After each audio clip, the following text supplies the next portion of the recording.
Yan. May bagong tips na naman tayo mga idol. Yan.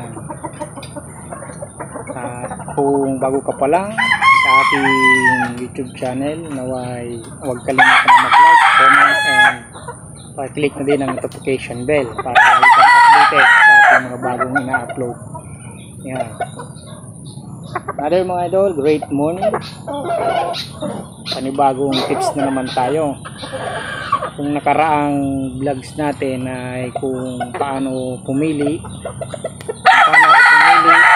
ng magiging materialis na broodcat sa ating breeding season. Ngayon mga idol, ngayon naman ay kung paano man ako pumili ng ating gagawin ngayon sa ating mga ulit. Yan ang gawin natin.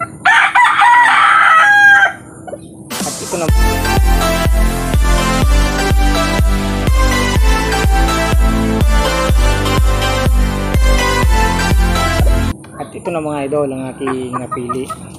Yan. Naway tapusin nyo mga idol ang ating munting tips na aking ibabahagi o i-share based sa aking experience. Yan. Tara, simulan na natin mga idol. Hawak ko dito idol, mga idol ng isang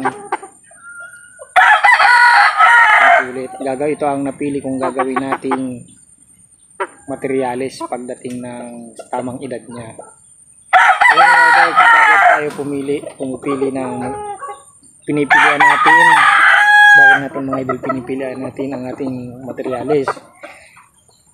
Dahil para sa akin mga idol, kailangan ang materialis pa lang magaganda na. Kumbaga, kung kaya magbibenta, talagang kitang-kita pa lang sa manok, hindi na sila tatawa at kumbaga, okay, kumbaga panalo to o panalo. Okay, simulan natin sa pagpili ko mga idol ng magiging gagawin nating brood hen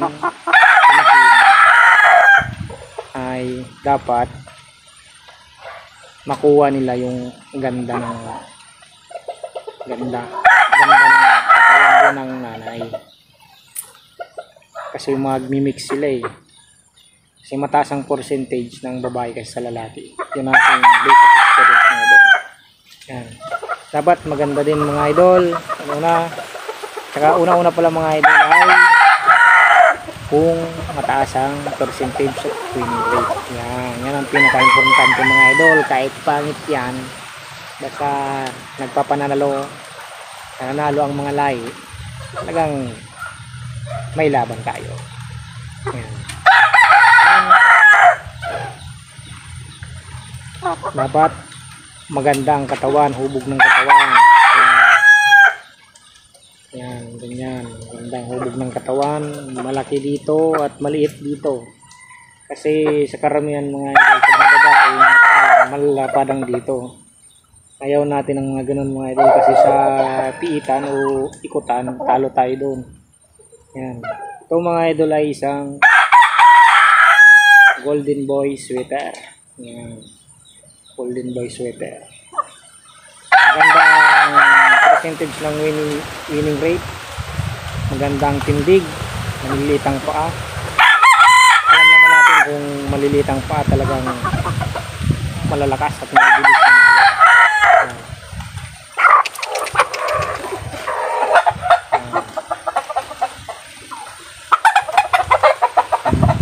maganda, pula ang mata, malaki ang kat, maliliit ang balakang. Yan. Para makuha ng ating sisi yung katawan ng kanilang mga nanay mo, mga magulang. Ganun lang ako mga idol pumili ng ating alaga.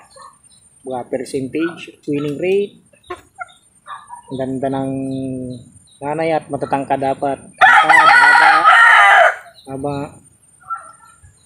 Tapos Huwag kayong pipili mga idol na inay na malaki ang dito. Ayaw natin ng ganun mga idol kasi lugi tayo. O malalakas mamalo kaso lugi tayo sa itan. Yan. Yan. Sana'y may natutunan ka mga idol sa ating tips ngayon. At naway huwag kalimutan